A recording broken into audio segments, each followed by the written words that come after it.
Hello everyone, very welcome to our channel online GS by Diwakar and this is Satyam Verma. Friends, आज के अपने session में अपन लोग डिस्कस करेंगे यूजीसी नेट जो आपका ज्योग्राफी का 2004 में पेपर हुआ था। इसको अपन डिस्कस करेंगे कंप्लीट। आपको ज्योग्राफी से जो भी पीवाईक्यू प्लस एमसीक्यूज वाली सीरीज है, इसमें सभी वीडियोज आपको मिलेंगी स्टडी पीवाईक्यू चैनल पर। यहाँ पे जाकर के आप पेपर फर्स्ट एवं पेपर सेकंड दोनों की वीडियोस को देख सकते हैं। ठीक है। और अगर आप चैनल पर नए हैं तो आप इसको सब्सक्राइब कर लेंगे, और पहले से बने हुए हैं तो आप इसको क्या करेंगे, शेयर कर देंगे अपने फ्रेंड्स को। ठीक है। चलिए इसमें पहला क्वेश्चन देखते हैं। और पहला क्वेश्चन देखने से पहले अगर आप लोगों के लिए एक जानकारी है यहाँ पे कि आप ऐप डाउनलोड करना चाहते हैं जिसमें कि आप कोर्स एंड जो बैचेस हैं पीडीएफ समेत वो सभी देखना चाहते हैं, तो आप जीएस बाय दिवाकर सर, ये आपको ऐप मिल जाएगा प्ले स्टोर पे, वहां से जाकर के आप इसको देख सकते हैं। ठीक है। चलिए पहला क्वेश्चन इसमें देखते हैं। ये छोटी पर्वत झीलें हैं, उनको विशेषता उन्हें जो कि सर्क बेसिन के पृष्ठ भाग में पथरीले पदार्थों के पीछे बनती हैं। इसको कहा जाता है क्या? कॉल कहा जाता है, अरेत कहा जाता है, हॉर्न या फिर टर्न कहा जाता है। ये कहाँ पे बन रही है? सर्क बेसिन के पृष्ठ भाग, यानी कि जो पीछे वाला भाग है पथरीले पदार्थों के पीछे बनती है। इनको कहा जाता है टॉर्न कहा जाता है। ठीक है। डी ऑप्शन इसमें सही हो जाएगा। ये आपका हॉर्न हो जाएगा। हॉर्न एक सिंग टाइप का होता है, सर्क एक आरामदायक कुर्सी टाइप का होता है। ठीक है। पर्वतीय झीलों को विशेषता होना जो कि सर्क बेसिन के पृष्ठ भाग में पथरीले जो पदार्थ होते हैं उनके पीछे बनते हैं, उनको टॉर्न कहा जाता है। सर्प की जो बेसिन में अधिकतम हिम के दबाव एवं हिम की अधिक गहराई के कारण चट्टानी जो तली होती है उसमें अपर्दन होता है। अपर्दन होने के बाद में गड्ढे बन जाते हैं, और ये क्या बन जाता है? सर्प की बेसिन की एक सेल बेसिन का यहाँ पे निर्माण हो जाता है। जब हिम पिघल जाता है, यानी कि जो बर्फ है जो पिघल जाती है, पिघल करके अदृश्य हो जाती है, तो इस सेल बेसिन में जल भर जाता है, और जिससे कि एक छोटी झील का यहाँ पे निर्माण हो जाता है। और इसी झील को कहा जाता है क्या? अगर यहाँ पे एक झील बन गई तो इसको क्या कहा जाएगा? सर्क झील कहा जाता है, या फिर इसको टॉर्न कहा जाता है। दोनों आप इसको याद रखेंगे। ठीक है। जब कोई पहाड़ी है उसके पीछे वाले कई सर्क बन जाते हैं। जब निरंतर अपघर्षण होता रहता है, इसके पीछे हटते जाते हैं, तो उनके मिल जाने से एक पिरामिड के आकार की चोटी का यहाँ पे निर्माण हो जाता है। इस तरह की चोटी को कहा जाता है क्या? हॉर्न कहा जाता है, जैसे कि यहाँ पे आपको दिखाई गई है। ठीक है। आगे बढ़िए, नेक्स्ट क्वेश्चन यहाँ पे देख लीजिए। ज्वालामुखी क्रिया के स्थानीकरण के संबंध में निम्न में से कौन संयोजन सही है, पूछा गया है ज्वालामुखीकरण के लिए। समुद्र तल प्रसरण और जो गर्म स्थल हॉटस्पॉट बनता है, कौन संयोजन सही है पूछा गया है।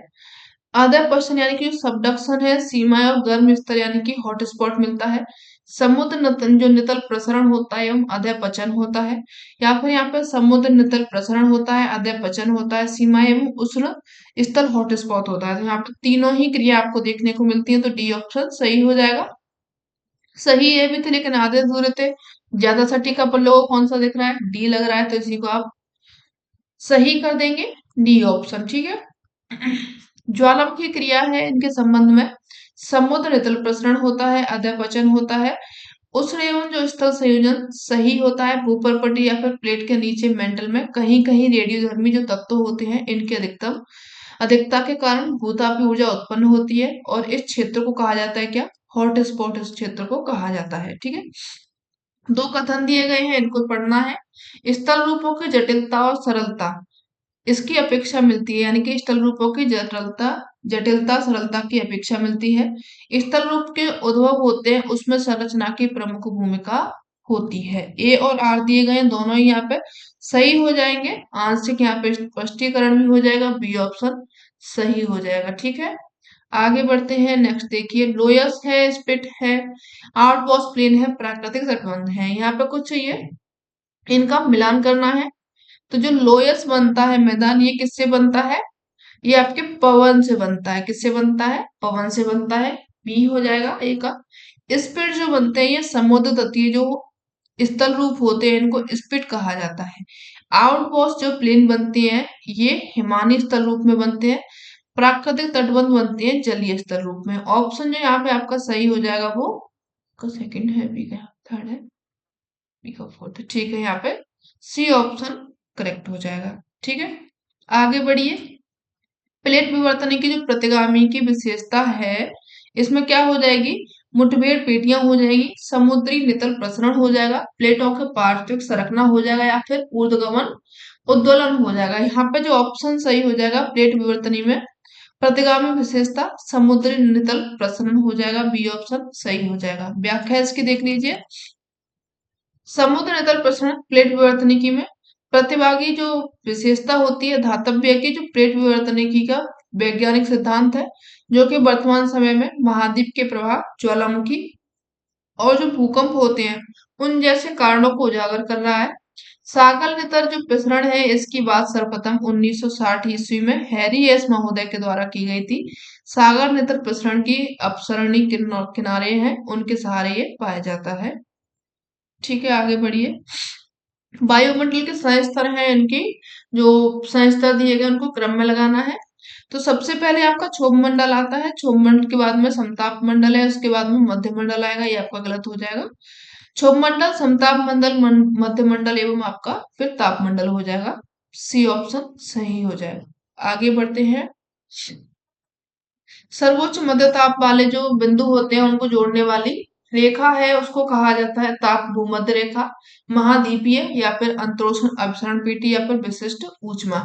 तो यहाँ पर ताप मध्य ताप वाले जो बिंदु है उनको जोड़ने वाली रेखा होती है तापीय भूमध्य रेखा, ए ऑप्शन यहाँ पे सही हो जाएगा। ठीक है, आगे बढ़िए।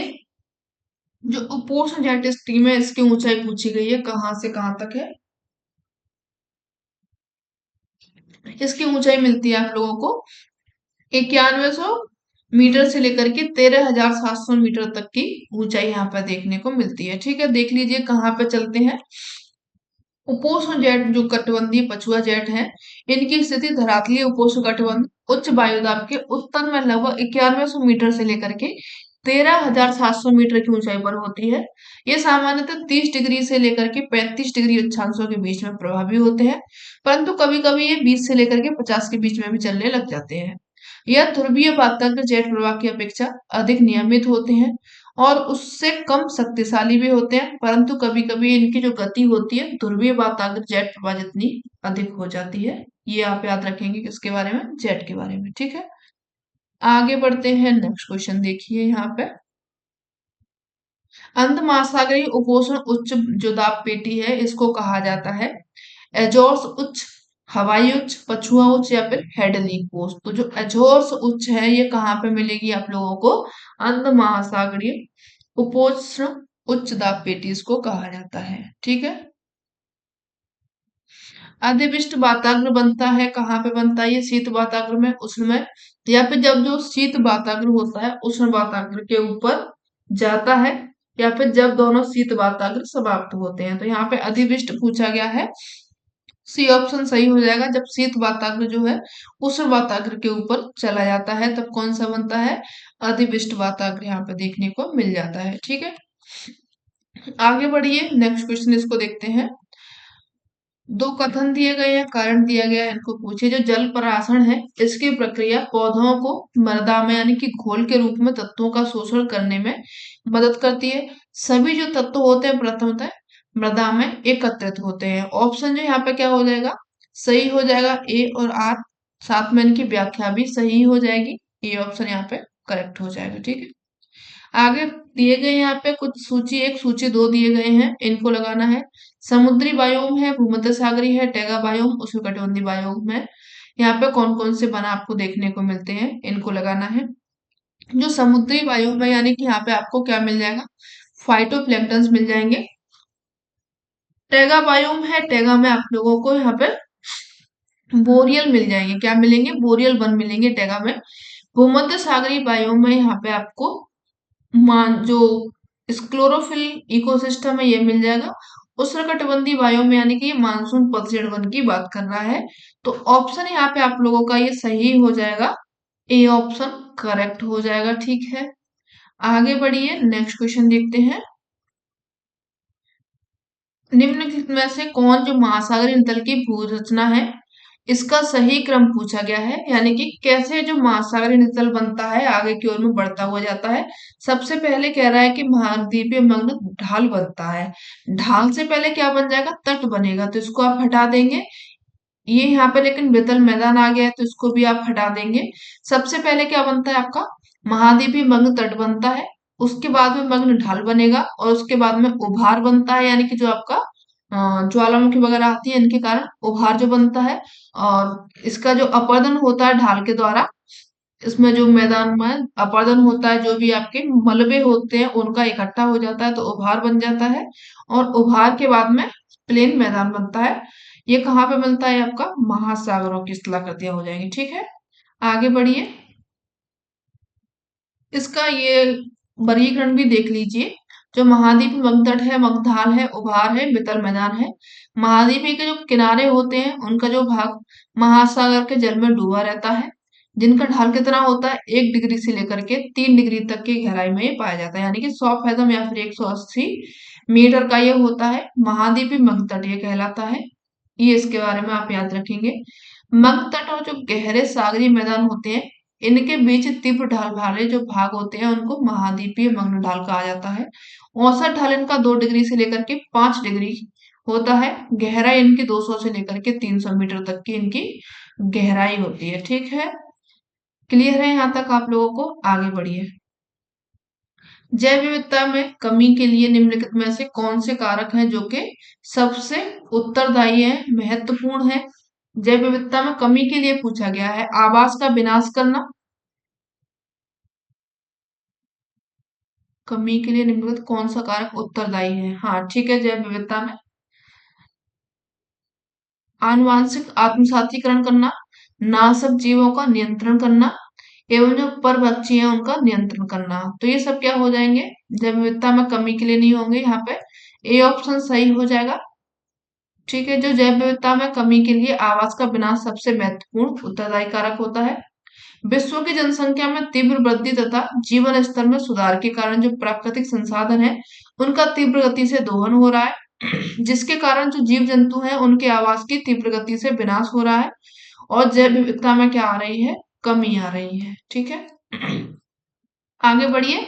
इकोसिस्टम जो शब्द है किसने दिया हुआ है?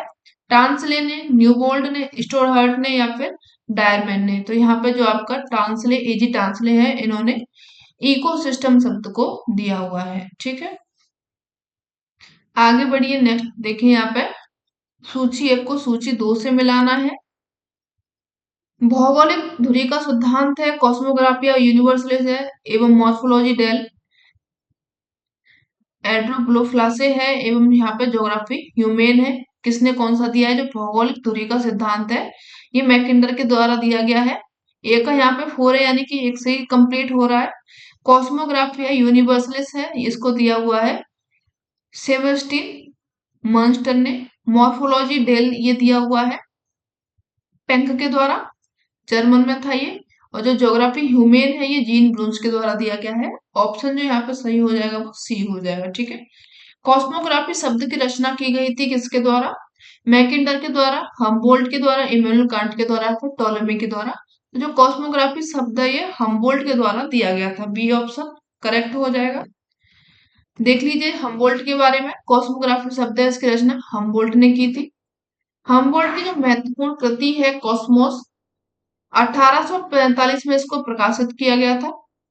हम्बोल्ट को आधुनिक भूगोल का संस्थापक भी माना जाता है। ठीक है, इमैनुअल कांट है, इन्होंने वैज्ञानिक भूगोल को दार्शनिक आधार प्रदान किया। इन्होंने 1781 में क्रिटिक ऑफ प्योर रीजन नाम की बुक भी इन्होंने लिखी थी, ये भी इम्पोर्टेंट है। और कांट ने ही अन्य पुस्तक यानी कि जो अर्धकुंडे है, कांट को आर्मचेयर जोग्राफर भी कहा जाता था, भूगोलवेत्ता इनको कहा जाता था। ग्रहीय परिकल्पना अल्मागेस्ट है, एनालिमा है, एवं दोनों एक ही बात है। और भूगोल की रूपरेखा ये सब किसने दी हुई है? इमैनुअल कांट के द्वारा दी गई पुस्तकें हैं, इनको भी आप याद रख लेंगे। नियतिवाद द्वारा प्रतिपादित होता है, क्या होता है? प्राकृतिक वातावरण का प्रभाव, मानव केंद्रित उन्मुखता, इतिहास, प्रकृति के परिप्रेक्ष्य में पृथ्वी या फिर तुलनात्मक प्रदेश भूगोल। जो नियतिवाद है इसके द्वारा प्रतिपादित होता है वो हो जाएगा प्राकृतिक वातावरण का प्रभाव हो जाएगा। ए ऑप्शन यहाँ पे सही हो जाएगा। ठीक है, व्याख्या देख लीजिए। नियतिवाद यानी कि जो साधारण मानव को एक निष्क्रिय अभिकर्ता मानते हैं, जो भी मतलब नियति होती है, प्रकृति को प्रमुख मानते हैं और मानव को प्रमुख नहीं मानते हैं। जिस पर भौतिक जो तत्व होते हैं वो क्रियाशील होते हैं, उनके व्यवहार और निर्णय करने की प्रवृत्ति को नियंत्रित करते हैं। प्रमुख नियतिवादी भूगोलवेत्ता इनमें हो जाएंगे, कार्लेटर है, एलन चर्चिल सैंपल हो जाएंगी, हंटिंगटन हो जाएंगे। ये सब किस में आ जाएंगे, आपके नियतिवाद में आ जाएंगे। ठीक है, आगे बढ़िए। जो भौतिक भूगोल है और मानव भूगोल के बीच में भौगोलिक द्वैत है, उसको क्या कहते हैं, संभववाद कहते हैं, नियतिवाद कहते हैं, द्वैतवाद कहते हैं, या फिर नृत्य भूगोल कहते हैं। तो यहाँ पे आपका इजी क्वेश्चन है, द्वैतवाद इसको कहा गया है। सी ऑप्शन सही हो जाएगा। सामान्य और प्रादेशिक भूगोल को किसने पृथक रूप पहचाना हुआ है, रिश्तोपेन ने, फ्रेडरिक रेडजेल ने, या फिर वाइडल लीला ब्लॉस ने, जीन ब्लूज ने। तो सामान्य और जो प्रादेशिक भूगोल है पृथक किया है रिच्टहोफेन ने। ए ऑप्शन यहाँ पे सही हो जाएगा। व्याख्या देख लीजिए इसकी। इनका पूरा नाम है फर्डिनेंड वॉन रिच्टहोफेन। इन्होंने सामान्य और प्रादेशिक भूगोल को पृथक रूप से पहचाना। उन्होंने व्यक्त किया था जो प्रादेशिक भूगोल है पूर्वतः वर्णनात्मक होना चाहिए, ताकि किसी भी प्रदेश के महत्वपूर्ण जो लक्षण हैं उनको सुचारू रूप से व्यक्त किया जा सके। उनके विचार में सामान्य भूगोल में व्यक्तिगत परिघटनाओं को स्थानिक वितरण का वर्णन होना चाहिए। इसकी प्रमुख पुस्तकें हैं जैसे चीन का भूगोल है, शिलाकृति विज्ञान है, आर्थिक एवं खनिज भूगोल है। ये किसने लिखी हुई है, लिस्टोपेन के द्वारा लिखी गई है। ये इनके बारे में आप याद रखेंगे। मेगालोपोलिस यानी कि जो विश्व नगरी शब्द है, इसकी रचना किसने की हुई है, तो यहाँ पे जीन गोटमैन का नाम सबसे पहले आता है, याद रखेंगे। ठीक है, मार्क जेफरसन का आप याद रखेंगे। इन्होंने दिया हुआ है प्राइमेट सिद्धि का सिद्धांत दिया हुआ है, ये भी इनके बारे में याद रख लेंगे। ठीक है, आगे बढ़ते हैं। नेक्स्ट क्वेश्चन देखिए, सूची 1 को सूची 2 से मिलाना है। तो चलिए, जिला केंद्र, नगर केंद्र है, बाजार पल्ली है, प्रादेशिक राजधानी नगर हो जाएगा। यहाँ पे जो आपका सही हो जाएगा बाजार पल्ली क्षेत्र, यानी कि बाजार कहाँ पे होता है, एक छोटा सा बाजार जहां से आप लोग क्या लेकर के आते हैं, सब्जी वगैरह ये सब लेकर के आते हैं। दूरी इनकी कितनी हो सकती है, 7 किलोमीटर हो सकती है। प्रादेशिक राजधानी नगर है, इसकी दूरी कम से कम आप लोगों की 186 किलोमीटर हो सकती है। और जो जिला नगर होता है, जिला नगर की यहाँ पे 36 किलोमीटर हो सकती है, और नगर केंद्र है इसकी 12 किलोमीटर हो सकती है। ऑप्शन जो यहाँ पे करेक्ट हो जाएगा वो सी हो जाएगा। ठीक है, आगे बढ़िए। नेक्स्ट क्वेश्चन दिए गए हैं, भारतीय जनगणना आंकड़ों के अनुसार सीमांत श्रमिक किसको कहा जाता है। सीमांत यानी कि जनसंख्या का आकार है, जनसंख्या घनत्व है, पुरुष श्रमिकों की भागीदारी की अधिकता, या फिर कार्य है। जो सीमांत श्रमिक होते हैं ये जनसंख्या का घनत्व होता है। ठीक है, बी ऑप्शन यहाँ पे सही हो जाएगा। भारतीय जनगणना बस्तियों के नगरीय वर्गीकरण में जो जनसंख्या घनत्व है अनुपस्थित कारक होता है। जनसंख्या का आकार, पुरुष श्रमिकों की भागीदारी, अधिकतर कार्य जो होते हैं बस्तियों के नगरीय वर्गीकरण को प्रमुख कारण है। यहाँ पे लगता है कि क्वेश्चन गलत दिया गया है। ठीक है, ठीक है, यहाँ पे ये क्वेश्चन के ऑप्शन भी ठीक नहीं दिए गए हैं। यहाँ पे सीमांत श्रमिकों के अंतर्गत कौन नहीं आता, इस तरीके से क्वेश्चन होना चाहिए। चलिए आप आगे बढ़ते हैं।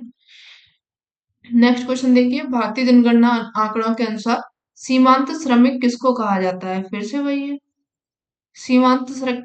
हाँ, ये वाला क्वेश्चन आपका ऊपर वाला एक ही क्वेश्चन हो गया, वो अलग है। ठीक है, तो यहाँ पर साल में 250 दिन काम करने वाला व्यक्ति, साल में 180 दिन काम करने वाला व्यक्ति, साल में कदाचित काम करने वाला व्यक्ति, या फिर साल में 60 दिन काम करने वाला व्यक्ति। तो जो सीमांत श्रमिक होता है ये साल में 180 दिन अगर काम करता है तो ये किसके अंतर्गत आ जाएगा, सीमांत श्रमिकों के अंतर्गत आ जाएगा। ठीक है, आगे बढ़िए। निम्नलिखित में से किसने रैंक साइज रूल संबंध दिया हुआ है, किससे संबंधित है, नगरीय ग्रामीण नगरीय सीमांत से, नगरीय बस्ती से, ग्रामीण बस्तियों से, या फिर महानगरीय शहरों से। तो जो आपका रैंक साइज रूल दिया गया है ये नगरीय बस्तियों से संबंधित है। व्याख्या देख लीजिए, रैंक साइज रूल है नगरीय बस्तियों से संबंधित है। जीके जिप के द्वारा इसको दिया गया था। कोटियाकर नियम 1941 में प्रतिपादित किया गया था, और यह नगरीय भूगोल में प्रयुक्त एक महत्वपूर्ण नियत है, जिसके अनुसार जो कोई प्रदेश है या फिर देश है, नगर की कोटि यानी कि रैंक और उसके जनसंख्या आकार में निश्चित अनुपात पाया जाता है। ठीक है, आगे बढ़ते हैं। वेबर है, वेबर का वस्तु सूचक बताता है क्या, कच्चे वस्तु की लागत, तैयार वस्तु की लागत, या फिर कच्चे वस्तु का वजन, या फिर तैयार वस्तु का वजन। तो यहाँ पर जो वेबर है उनका कच्चे वस्तु का वजन बताता है, साथ में जो तैयार वस्तु है उसका वजन बताता है। सी, यहाँ पे जो ऑप्शन सही होगा वो डी हो जाएगा। ठीक है, देख लीजिए वेबर का सिद्धांत है, वस्तु सूचक या फिर पदार्थ सूचकांक है उत्पादित वस्तु या फिर कच्चे माल के भार के अनुपात का द्योतक होता है। निम्न सूत्र के द्वारा इसको प्रदर्शित किया जाता है। उत्पादित जो वस्तु है उसका भार स्थानीय पदार्थ का भार। ठीक है, स्थानीय पदार्थ की तुलना में जो उत्पादित वस्तु है उसका भार बढ़ने वाले उद्योगों में या पदार्थ सूचकांक एक से अधिक समान वाले जो भार होते हैं उद्योग में एक तथा भार हासमान पदार्थों का प्रयोग करने वाले उद्योगों में इनका मूल्य एक से कम होता है। ठीक है, आगे बढ़िए, नेक्स्ट दिया गया है यहाँ पे क्वेश्चन। वेबर का सिद्धांत यातायात लागत पर आधारित है, परंतु यह बात छोड़ देता है कि वस्तु दर हमेशा दूरी के प्रत्यक्ष अनुपातित होती है। ठीक है, आगे कह रहा है कि जो वस्तु दर कच्चा पदार्थ और तैयार वस्तु के समान नहीं होता है, ये भी सही कहा गया। तो यहाँ पे आपका ऑप्शन जो सही होगा, ए और आर दोनों सही तो है लेकिन कहीं से इनकी व्याख्या नहीं है। आगे बढ़ती है, आगे कुछ मॉडल्स दिए गए हैं और उनके नाम दिए गए हैं। पर ये जो लीस्ट स्क्वायर पद्धति है इसको दिया हुआ है रफीउल्लाह के द्वारा। ये ठीक कह रहा है यहाँ पे। मैक्सिमम डिस्टेंट जो पद्धति है इसको अय्यर के द्वारा दिया गया है। फसल और पशु संयोग है बीबर के द्वारा दिया गया है। लॉरेंज कर्व का जो उपयोग किया गया है वो कोपेक ने किया है। तो यहाँ पे आपका ऑप्शन ए ही सही हो जाएगा, सभी अच्छे से सुमेलित दिए गए हैं। ठीक है, इनमें से कौन सा प्रादेशिक अवसंरचना तत्व नहीं है पूछा गया है। प्रादेशिक में पूछा गया सड़कें हैं, नहरें हैं, सिंचाई लाइनें एवं केंद्रीय व्यवसाय क्षेत्र हो जाएंगे। तो ये प्रादेशिक में नहीं आएगा, केंद्रीय व्यवसाय क्षेत्र है, डी ऑप्शन सही हो जाएगा। केंद्रीय व्यवसाय क्षेत्र प्रादेशिक अवसंरचना का तत्व नहीं होते हैं। सड़क है, संचार लाइनें, नहरें हैं, प्रादेशिक अवसंरचना इनके तत्व होते हैं। नगर के जो केंद्रीय भाग में स्थित कार्यात्मक क्षेत्र होते हैं उनको केंद्रीय व्यापार क्षेत्र या फिर सेंट्रल बिजनेस डिस्ट्रिक्ट यानी कि सीबीडी कहा जाता है। बर्जेस महोदय हैं, इन्होंने सामान्यतः केंद्रीय व्यापारिक क्षेत्र की स्थिति अधिकांश नगर के मध्य में होती है जो कि व्यापारिक, सामाजिक, नागरिक जीवन और यातायात का केंद्र होता है। इन्होंने इस कार्यात्मक क्षेत्र को दो उपविभागों में बांटा हुआ है। पहला इसमें हो जाएगा फुटकर व्यापार क्षेत्र, दूसरा इसमें थोक व्यापार क्षेत्र हो जाएगा। ठीक है, आगे बढ़िए, नेक्स्ट क्वेश्चन देखते हैं।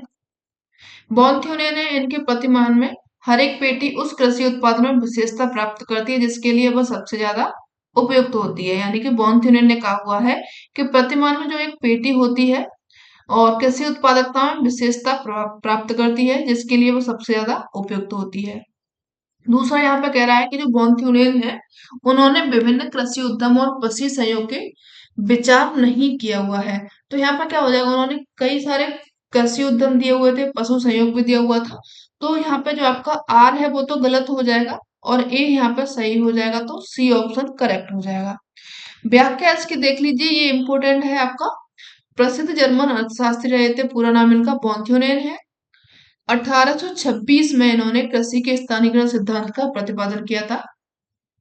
बॉन्थ्यूनेन जो है इन्होंने इनके अनुसार बाजार क्षेत्र यानी कि केंद्रीय नगर के चारों ओर दूरी में वृद्धि के साथ साथ फसलों के उत्पादन का क्षेत्र क्या होता है, आर्थिक लाभ क्रमशः घटता चला जाता है।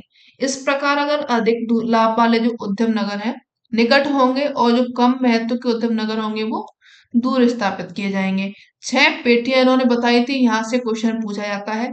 पहली पेटी में साग सब्जी का उत्पादन किया जाएगा, दूसरी में काष्ठ उत्पादन होगा, तीसरी में अन्य उत्पादन होगा, चौथी में चारागाह एवं प्रथी के साथ में जो सस्यावर्तन होता है, पांचवी में क्षेत्र कृषि पद्धति होगा और छठवें में यहाँ पे पशुचारण होगा। ठीक है, जो बॉन्थ्यूनेन है इन्होंने प्रतिमान में हर एक पेटी उस उत्पादन में जो विशेषता प्राप्त करती है कृषि जिसके लिए वो सबसे ज्यादा उपयुक्त है, यानी कि जिस चीज की सबसे ज्यादा डिमांड है, सबसे ज्यादा मतलब पर डे उसको चाहिए ही होता है, उसको उन्होंने पहले रखा था। इसके साथ ही बॉन्थ्यूनेन ने विभिन्न कृषि उद्यम पशु संयोग पर विचार किया है जिसका उदाहरण कहाँ पे किया गया, इन्होंने छठवीं पेटी में किया है। ठीक है, करेक्ट है यहाँ तक, आगे बढ़िए। भारत में निम्न में से कौन सांस्कृतिक आत्मसातीकरण के लिए अधिक महत्वपूर्ण बाधा यहाँ पे बताई गई है। धार्मिक संरचना है, भाषाई है, नृजातीय गठन है एवं आर्थिक संरचना है। तो जो सांस्कृतिक आत्मसातीकरण के लिए महत्वपूर्ण बाधक हो जाएगी वो आर्थिक संरचना हो जाएगी। सी ऑप्शन सही हो जाएगा। ठीक है, आगे बढ़िए। 1956 में भारत में राज्यों का पुनर्गठन का आधार रहा था। अक्षांश देशांश हो जाएगा, भाषा है। राज्यों के पुनर्गठन का पूछा गया तो यहाँ पे भाषा आधा सबसे पहले रहा था। ठीक है, व्याख्या इसकी देख लीजिए।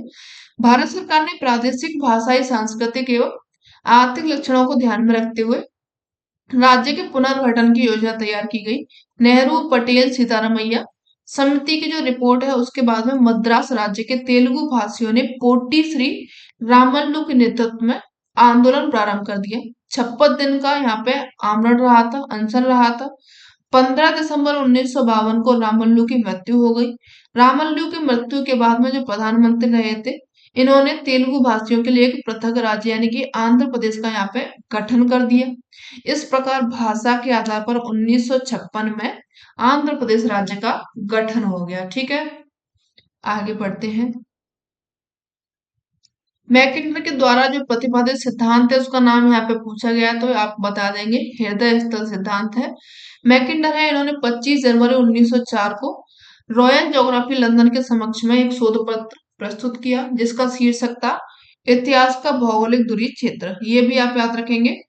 मैकिन्टर ने हृदय स्थल सिद्धांत का प्रतिपादन किया। 1919 में एक पुस्तक प्रकाशित की जिसमें कि डेमोक्रेटिक आइडिया एंड रियलिटी। मैकिन्टर ने अपने हृदय स्थल को जेम्स बियर ग्रीन से लिया हुआ है। ये भी आप याद रख लेंगे, कभी ना कभी पूछा जा सकता है।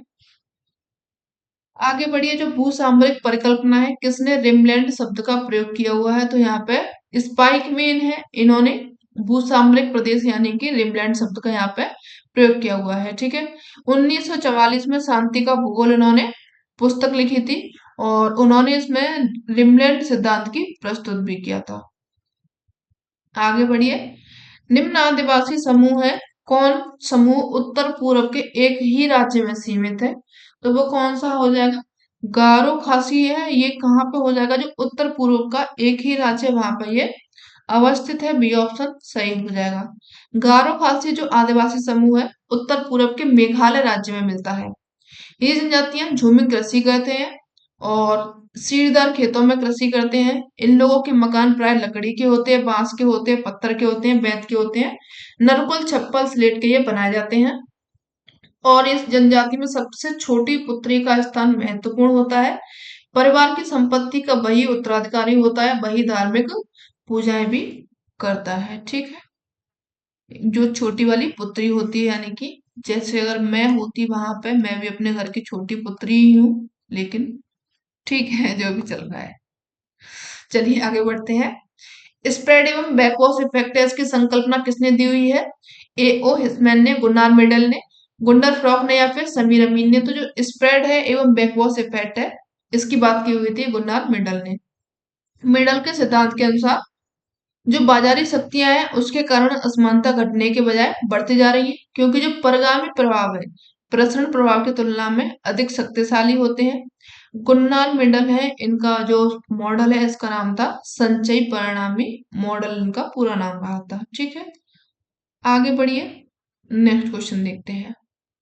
भारत को नियोजन क्षेत्र में विभाजित करने का प्रयास किसने किया हुआ है?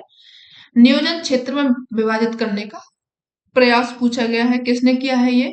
तो ये आपका नेपाल ने, यानी कि national institute of planning and administration. ठीक है, व्याख्या देख लीजिए इसकी। भारत है, इनको नियोजन क्षेत्रों में विभाजित करने का प्रयास national institute of planning and administration ने किया हुआ है। भारत में प्रकाश राव पहले भूगोलविद थे जिन्होंने कि 1949 में देश के नियोजन की दृष्टि से प्रदेशों के महत्व को सर्वप्रथम बताया। और इसके उपरांत 1961 में रामचंद्र ने पहली बार भारत को 5 स्थल प्रदेशों में विभक्त किया हुआ है। ये भी आप याद रखेंगे, दोनों ही इंपोर्टेंट हैं। आगे बढ़िए, नेक्स्ट क्वेश्चन देखते हैं। यहाँ पे निम्नलिखित कथन में जो विकसित है विकसित देशों में क्षेत्रीय असंतुलन के कारणों की व्याख्या करते हैं। नीचे दिए गए कोड में समुच्चय बताना है इनका। विकसित देशों में क्षेत्रीय असंतुलन के कारण की व्याख्या करनी, यानी कि संसाधनों का जो वृद्धि है उसमें क्षेत्रीय विभिन्नता है, उद्योग विकास के स्तरों में विषमता, भूभौतिक अवलक्षणों की विभिन्नता एवं विरूपित नगरीय अधिगमता हो जाएगी। तो यहाँ पे विकसित देशों के लिए पूछा गया है क्षेत्रीय असंतुलन में। तो यहाँ पे एक तो हो जाएगा आप लोगों का क्या, जो संसाधन है उनमें वृद्धि दर में क्षेत्रीय विभिन्नता हो जाएगी, और दूसरा यहाँ पे क्या हो जाएगा, दूसरा यहाँ पे उद्योग है उनके विकास के स्तरों में विषमता हो जाएगी। ए और बी सही हो जाएगा यहाँ पे। भूभौतिक अवलक्षण है, विरूपित नगरीय अधिगमता है, ये इसमें नहीं आएंगे, बी ऑप्शन करेक्ट हो जाएगा। ठीक है, व्याख्या देख लीजिए। जो विश्व के सभी भाग हैं उनमें विकास का स्तर एक समान नहीं है। एक और अमेजन है, दूसरी ओर जायरे बेसिन क्षेत्र है। जहां जहां पर न्यूनतम विकास हुआ है, दूसरी ओर उत्तर पश्चिमी यूरोप प्रदेश है जहां पर उच्च कोटि का विकास है। और इस प्रकार विकास के स्तर में क्या है, प्रादेशिक और स्थानिक विषमताएं भिन्नताएं पाई जाती हैं, जिन्हें कि समुचित रूप से प्रादेशिक असंतुलन कहा जाता है। प्रादेशिक स्तर पर संसाधनों का जो वृत्तिदान होता है, क्षेत्रीय विभिन्नता होती है, और जो उद्योग होता है उनके विकास के स्तरों में विषमता होती है, साथ में सांस्कृतिक गठन भी होता है, प्रौद्योगिकी स्तर होते हैं, मानवीय प्रयास होते हैं, संस्थागत ढांचा है। विकसित देशों में क्षेत्रीय असंतुलन के कारण यहाँ पे व्याख्या करते हैं। ठीक है, आगे बढ़िए, नेक्स्ट क्वेश्चन देखते हैं। यहाँ पे सूची 1 को सूची 2 से मिलाना है। ठीक है, जो आपका सिद्धांत दिए गए हैं, बस्ती श्रेणीबद्धता, क्षेत्रीय विश्लेषण, विकास ध्रुव सिद्धांत एवं आर्थिक वृद्धि अवस्था। तो जो आपका विकास ध्रुव सिद्धांत है इसको दिया हुआ है पेरॉक्स के द्वारा। ठीक है, इसको आप सी का यहाँ पे फोर्थ लगा करके एक से करेक्ट हो जा रहा है, लेकिन और भी लगाइए। जो आपका बस्ती श्रेणीबद्धता है, डब्ल्यू क्रिस्टोलर ने दिया हुआ था, इनको एक श्रेणियों में बांटा हुआ है। क्षेत्रीय विश्लेषण वॉल्टर इजार्ड ने किया हुआ है। ठीक है, और जो आपके आर्थिक वृद्धि सिद्धांत है अवस्था, ये डब्ल्यू डब्ल्यू रोस्टोव के द्वारा दी गई है। तो यहाँ पे आपका ऑप्शन सी सही हो जाएगा। आगे बढ़ते हैं, नीचे कथन दिए गए इनको पढ़ना है। जो राष्ट्रीय स्तर पर आपातकाल में संतुलित क्षेत्रीय विकास की रणनीतियां निश्चित रूप से तीव्र आर्थिक वृद्धि नहीं करती है। अल्पकाल में संतुलित क्षेत्रीय विकास की जो रणनीतियां होती हैं निश्चित रूप से तीव्र आर्थिक वृद्धि नहीं करती हैं, सही कह रहा है ये। दूसरा ये कह रहा है कि जो राष्ट्रीय आर्थिक वृद्धि है उसकी रणनीतियां आर्थिक सामर्थ्य के अवलक्षण होते हैं, उन पर आधारित होती है, न कि प्रादेशिक संतुलन के अवलक्षणों पर। ये भी यहाँ पे सही हो जाएगा, ए और आर दोनों ही सही है, और साथ में इनकी व्याख्या भी कर रही है। ऑप्शन जो होगा यहाँ पे ए सही हो जाएगा। ठीक है, आगे बढ़िए। भारतवर्ष के किस राज्य में उच्चतम परसेंटेज तालाब सिंचाई मिलती है? कहाँ पे है ये आपका? आंध्र प्रदेश में, तमिलनाडु में, या फिर कर्नाटक में, महाराष्ट्र में? ऑप्शन जो आपका सही हो जाएगा वो तमिलनाडु हो जाएगा, जहां पे के हाईएस्ट परसेंटेज है जिसमें तालाब से सिंचाई होती है। ठीक है, आगे बढ़िए। निम्न निम्न में से कौन सा राज्य है जो कि अभ्रक का उत्पादन करता है? कर्नाटक है, उड़ीसा, झारखंड, महाराष्ट्र है? ऑप्शन यहाँ पे सही हो जाएगा 90%, जो मतलब यहाँ पे सी ऑप्शन सही हो जाएगा, झारखंड हो जाएगा। झारखंड जो है अभ्रक का उत्पादक राज्य है। झारखंड में सर्वाधिक अभ्रक का उत्पादन किया जाता था कहाँ से? हजारीबाग है, इसमें कोडरमा पेटी से इसका निर्माण किया जाता था। अब इसके अलावा जो प्रमुख अभ्रक उत्पादक राज्य हो जाएंगे, आंध्र प्रदेश में नल्लौर है, राजस्थान में ब्यावर है, अजमेर पेटी है, बांसवाड़ा है, दुर्गपुर पेटी है, भीलवाड़ा है। वर्तमान देश के जो 90% उत्पादक हैं वो क्या हो जाएंगे? विद्युत उद्योग से होता है। ठीक है, आगे बढ़िए। 2001 में नगरीकरण का परसेंटेज पूछा गया है। सबसे ज्यादा नगरीकरण आप लोगों को कहाँ पे हुआ था 2001 में? महाराष्ट्र में हुआ था। ठीक है, डी का यानी कि ए का यहाँ पे फोर्थ हो जाएगा, एक ही से करेक्ट हो रहा है। बाकी का दूसरा यहाँ पे जो नगरीकरण मिला था वो केरल में था। इसके बाद में जो हो जाएगा बिहार है, और बिहार से पहले पंजाब हो जाएगा। ऑप्शन जो हो जाएगा यहाँ पे सही ए हो जाएगा, लेकिन आप लोगों को 2011 का भी देखना है। 2011 में महाराष्ट्र में 45% हो चुका है, केरल में 47 हो चुका है, यानी कि केरल महाराष्ट्र से पहले पहुंच चुका है, ये आप याद रखेंगे। बिहार में 11% हो चुका है, और पंजाब में 37% हो चुका है। नगरीकरण। ठीक है, आगे बढ़िए। निम्न में से किस प्रदेश में भूस्खलन आवृत्ति अधिक है? हिमालय में है, पूर्वी घाट में, पश्चिमी घाट में, या फिर सतपुड़ा श्रेणी में हो जाएगा। तो यहाँ पे आपका हिमालय है जिसमें कि भूस्खलन आवृत्ति सबसे ज्यादा होती है। ठीक है, आगे बढ़िए। निम्नलिखित में से कौन से शहरों में इस्पात उद्योग अविलंबित है? इस्पात उद्योग की पूछ रहा है, भोपाल में, कोयम्बटूर में, हैदराबाद में, या फिर हॉस्पेट में। तो आपका डी ऑप्शन सही हो जाएगा, हॉस्पेट है। हॉस्पेट शहर जिसमें क्या है, इस्पात उद्योग है। यह शहर कर्नाटक के बेल्लारी जिले में स्थित है। हम्पी से 12 किलोमीटर दूर है, तुंगभद्रा नदी के किनारे ये स्थित है। ठीक है, आगे बढ़िए। दो चर हैं, इनके बीच के सहसंबंध मापन के लिए उपयुक्त तकनीक कौन सी है, ये पूछा गया है। जो सहसंबंध होते हैं इनके मापन के लिए जो सबसे बेस्ट तकनीक होती है वो होती है कार्ल पियर्सन सहसंबंध होता है। ठीक है, बी ऑप्शन करेक्ट हो जाएगा। आगे है, आपको क्वेश्चन नहीं दिख रहा होगा, एक मिनट इसको मैं नीचे कर लेती हूँ। ठीक है, चलिए। ऐसे जिलों में जहां पर 25,000 परिवारों में से 1,000 परिवारों का प्रतिशत चुनना हो, वहां पे जो परिवार नियोजन होता है सर्वेक्षण हेतु निम्न में से कौन प्रतिदर्श विधि उपयुक्त होता है? यादृच्छिक हो जाएगा, नियमित है, या फिर संस्थानिक प्रतिदर्श हो जाएगा, या फिर समूह हो जाएगा। 25,000 में से आप लोग को कितना चुनना है? 1,000 चुनना है। तो यहाँ पे जो प्रतिदर्श चुना जाएगा वो विधि होगी यादृच्छिक प्रतिदर्श हो जाएगा, ए ऑप्शन करेक्ट हो जाएगा। व्याख्या देख लीजिए। जो यादृच्छिक प्रतिदर्श होता है पद्धति तब प्रयोग की जाती है जब नमूना चयन फ्रेम क्या होता है, फ्रेम छोटा होता है। ठीक है, यह सूचीबद्ध जनसमुदाय में नमूना चुनने के लिए यादृच्छिक संख्या लेते हैं। पहले जनसमुदाय के जो प्रत्येक सदस्य होते हैं उनकी विशेष संख्या नियति की जाती है। उदाहरण के लिए यदि 1,000 में से अधिक सदस्य हैं तो 0 से 990 तक जनसंख्या यहाँ पर नियत की जा सकती है। ठीक है, आगे बढ़िए। जो काई स्क्वायर टेस्ट है इसके बारे में निम्नलिखित में से कौन से वितरण के परीक्षण के लिए सही नहीं है? काई स्क्वायर टेस्ट के बारे में पूछा गया है। जो आंकड़े आवृत्ति है उनके रूप में होना चाहिए। गिनी गई संख्या होती है 20 से अधिक ना हो। अपेक्षित आवृत्ति 5 से कम ना हो। प्रेक्षण स्वतंत्र होना चाहिए। तो यहाँ पे दिया गया है कि जो 20 से अधिक ना हो, ये आपके गलत हो जाएंगी। ऐसा कुछ भी नहीं है, बी ऑप्शन यहाँ पे सही हो जाएगा।